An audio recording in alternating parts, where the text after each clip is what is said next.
Hi, I'm John van der Reyt, the author of Spud, and you're in the Michael House Theatre where it all began, and right here behind me, we are trying to make the Spud movie.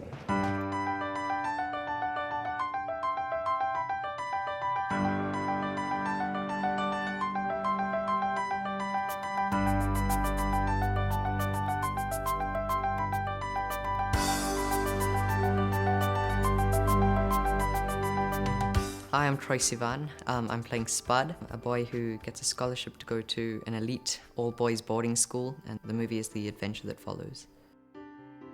It's about a boy who is physically underdeveloped, who comes into possibly the most ruthless situation a physically underdeveloped boy can come into. What's your name, boy? John Milton. John Milton, sir! He gets a vicious nickname. It's like a Spud.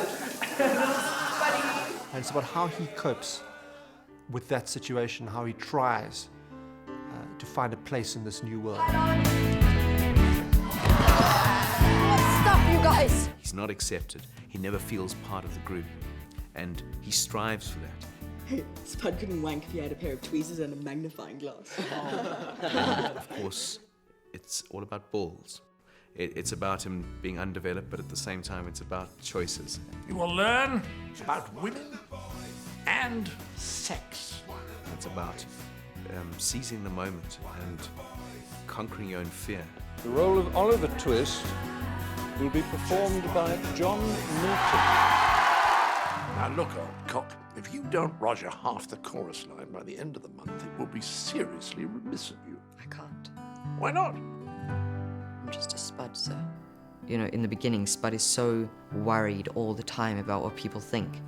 And then, you know, by the end of it, he's done his thing, he's found himself, and it's not so important anymore what other people think. And that's when he only truly gets accepted. 2, 3! 2, 3!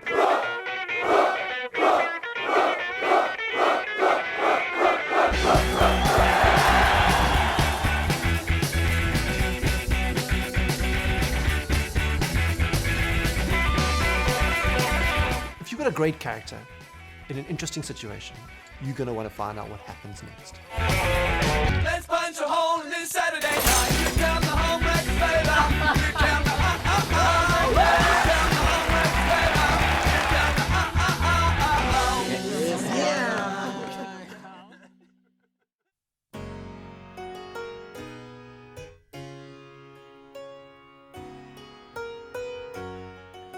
Well, the screenplay was an interesting process, and I mean, I must state right up front that it's Don's adaptation, and he's got a very, very good, strong cranial mind. He can see the wood from the trees, whereas for me, I love all my characters, I love all my stories, I love it all. It would have been very hard for me to chop it up, but what Don did do is to chop it up beautifully. He really pulled together out of what I don't think is an easy screenwriting job. I think he's written something really fantastic.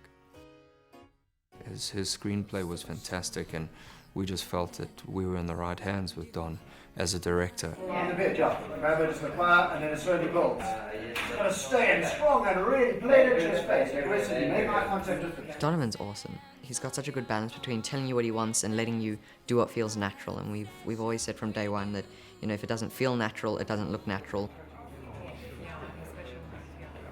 Donovan's terrific because, first of all, he's very energized and very positive. And that's very important for a film director because it's an exhausting and incredibly demanding role. He's also written it, so he's very clear about what he wants in each scene, but not rigid. When he does it on the night, he's going to do it very well. Do you want me to do this slightly worse? Yeah. I think the way you're doing the song is great. Kind of half-hearted and yeah. and I think you get a bit irritated with this.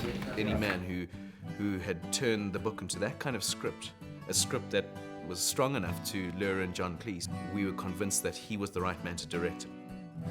I strive to be honest and to make each moment work dramatically in the way that I know it needs to work for the story to be good and for you to enjoy the story. And I try and keep it as simple as that. And Lawrence and everybody is completely on the same page as me. And we actually share the vision with the cast particularly because they're the ones who finally present it.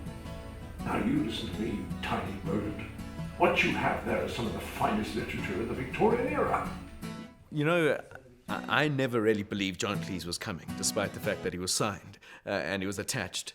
I just never thought he was going to arrive. It just didn't seem quite real.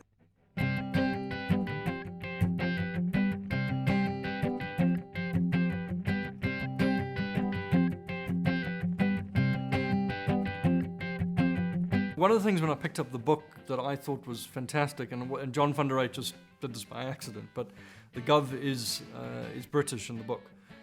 So automatically we had this opportunity to make an authentic South African film with an international star. Good God.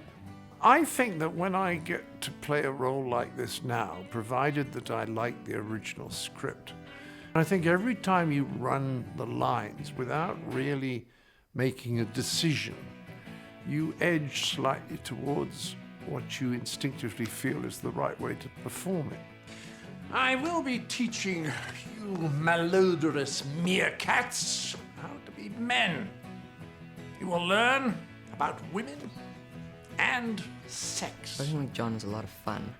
I would say that the most daunting part was, the first meeting, but then it's like his way to make you feel so comfortable that you just kind of forget that it's John Cleese and it just becomes John. Do you know why the French have so many civil wars? So they can win one now.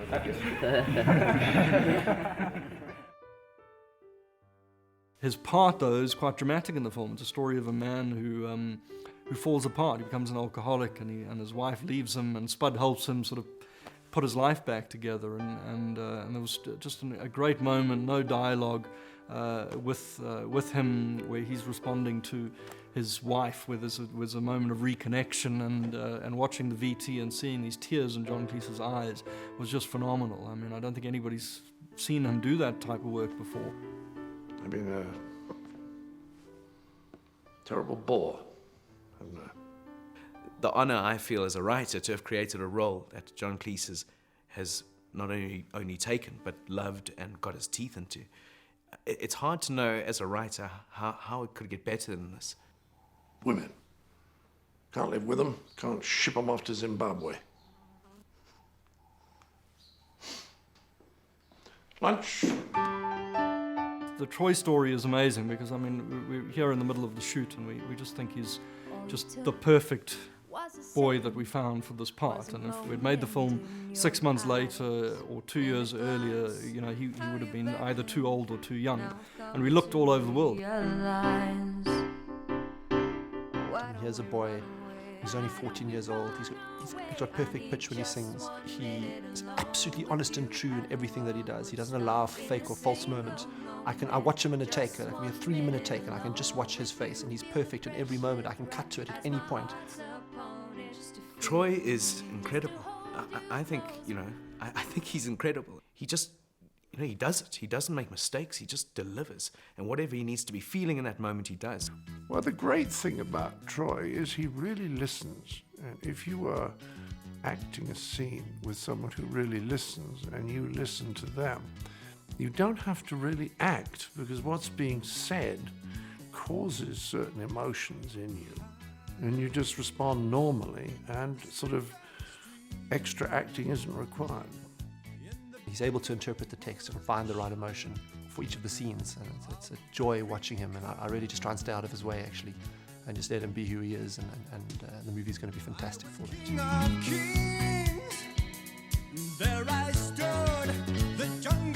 I think we have two great stars here, and there's something wonderful about John Cleese being an elderly Gov and this young boy of 14, and their scenes together. It's quite a potent mix, I think. We happy few, we band of brothers. For he today who sheds his blood with me shall be my brother. The casting of the kids is critical to this movie. I mean, the movie will live or die off them. And it's not just Spud, it is also the Crazy Eight and the girls and a couple of the other key, more senior boys.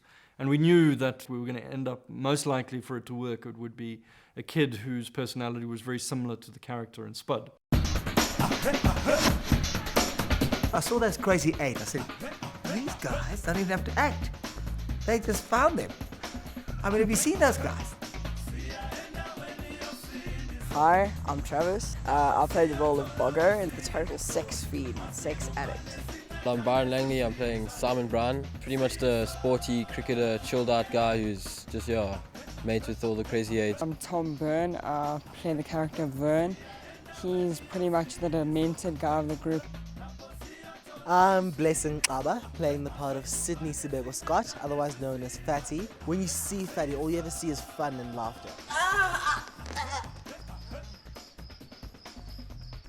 I play Mad Dog in the movie, and Mad Dog's awesome, to be honest. I mean, if you roll the dice in his head, everything that comes to his mind is yes. You know what I mean? I think he's the most similar to their character. I always get in a bit of trouble with the teachers, but they love that, because they need someone to keep them on their toes.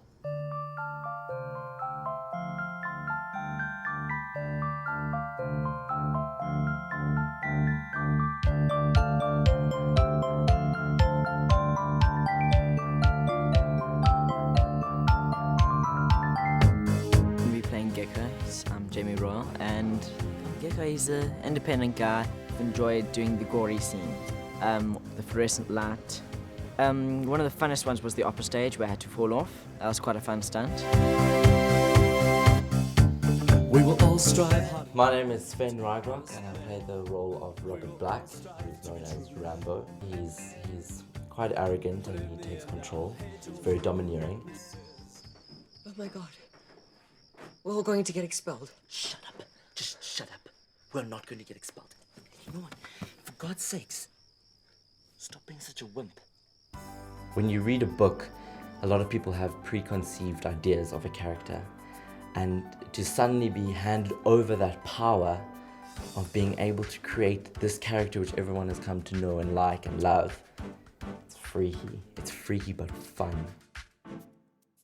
As the writer, and I'm sure everybody who reads the book has a very clear vision of what these characters look like.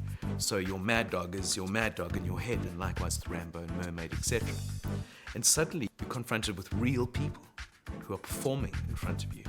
And I just realized, oh my word, this is going to shake up my world. And then I got over that quite early in the process, the idea that I'm going to let go of what I'm holding so dear, to the point now where I think it's going to be incredibly difficult for me to go back to the images of the kids and the characters I had in my head and not think about the cast we have here, such as the work they've done and the beauty of how they look. How do you feel about doing the new Spud? Good. John Fuggerate told me one day, he's like, I'm going to pass on the curse to you. I'm so happy to pass on the curse to you. For the rest of your life, you're going to be called Spud.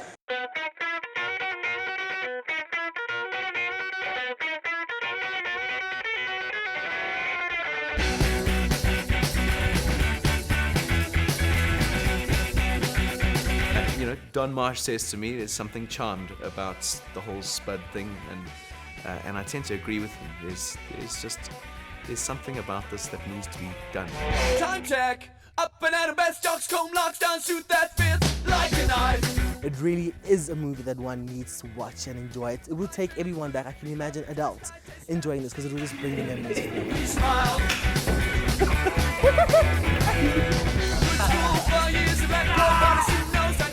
I think audiences can expect to have a really great time. It's a funny film. Don't get this slug knocked up the wrong way. Go under 14E, go!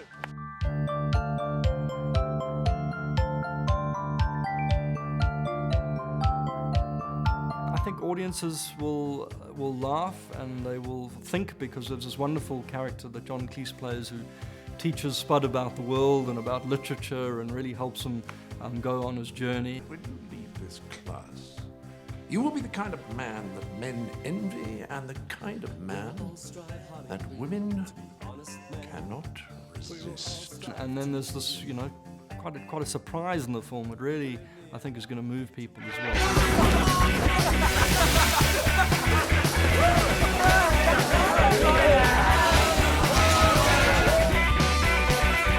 I think it kind of teaches you not to give up, to pull through and see that you may have success in the end. Punch a hole in this Saturday night.